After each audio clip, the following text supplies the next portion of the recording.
Bonjour, Gilles Pialou, je suis ravi de vous retrouver sur Medscape France. Je suis professeur de maladies infectieuses et tropicales à l'hôpital Tenon, à la PHP et à Sorbonne Université. Je voudrais aborder un sujet assez rabâché actuellement, mais par un aspect justement peu développé, l'aspect One Health des antivirus. Alors One Health, on le rappelle, c'est l'interface entre la santé environnementale, la santé animale et la santé humaine. Et précisément dans les différents ouvrages de référence, tels que Santé planétaire et maladies infectieuses, un ouvrage collaboratif, les antivirus sont pris comme le modèle d'une zoonose à aborder avec cette composante One Health. Pour s'en convaincre, on peut voir plusieurs travaux qui sont antérieurs évidemment à l'épidémie actuelle qui a sévi sur le bateau parti de Ushuaia, et notamment un travail fait par une équipe dirigée par le professeur Tian, une équipe chinoise, sur l'impact de l'urbanisation sur ces épidémies d'antivirus. Alors c'est les antivirus de l'ancien monde, qui en même a fait 1,4 million de cas jusqu'en 2010 en Chine, causé 45 000 décès et pose un énorme problème puisque les rongeurs qui sont contaminés par ces différents antivirus, là en l'occurrence c'est plutôt la souche Antan et la souche Séoul, concernent quand même 1,2 milliard de personnes. Donc les Chinois sont extrêmement préoccupés par cet aspect One Health et cette zoonose. Et le travail de Tian a été fait pendant 48 ans. Sur 48 ans, il a modélisé le rapport entre la prévalence du syndrome rénal induit par ces antivirus de l'ancien monde et l'urbanisation d'une part et les migrations, et il trouve une corrélation parfaite entre l'urbanisation. Et ce qui est assez diabolique, et en ce sens qu'on est tout à fait dans un modèle One Health, c'est qu'il y a deux sortes de rats qui vont accueillir ces antivirus.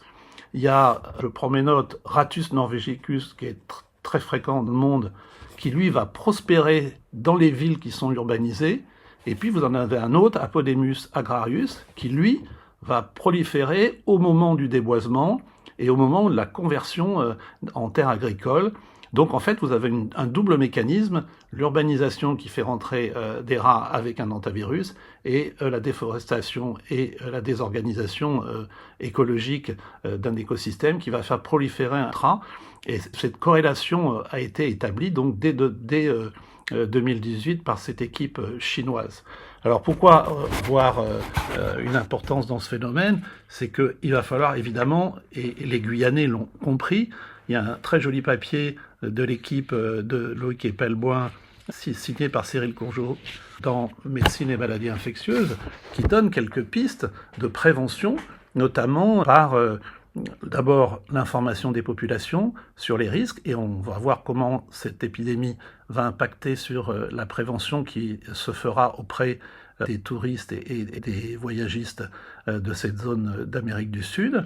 Il y a aussi l'hypothèse d'une vaccination des rongeurs, et puis il y a un travail qui est fait, par exemple, dans certaines régions du Brésil pour reforester et essayer de diminuer la pression de ces rongeurs qui sont vecteurs des antivirus.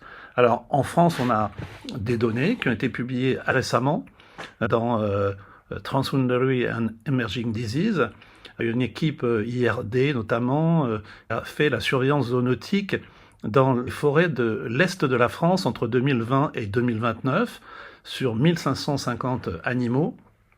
Forêt et faune sauvage qui est à l'intérieur des villes, qui est aussi un problème, puisqu'on peut avoir un saut zoonotique avec des animaux domestiques qui n'a pas encore été démontré, mais qui pourrait l'être.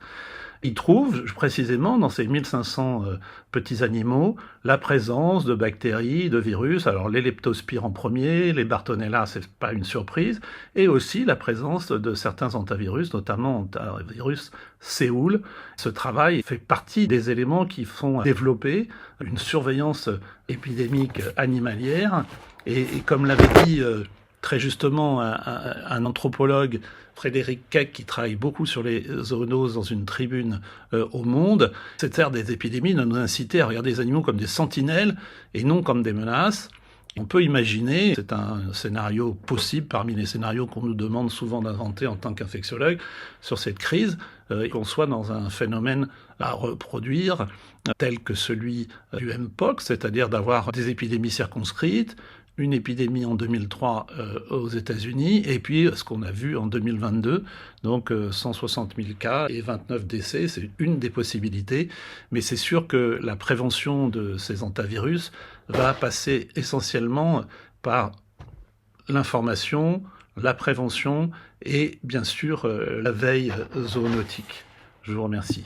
Bonjour, c'est un post-scriptum en forme de rectificatif pour ce qui est de l'étude française sur les animaux dans l'est de la France. Il fallait bien comprendre que c'était entre le printemps 2020 et le printemps 2022 et pas 2029. Merci.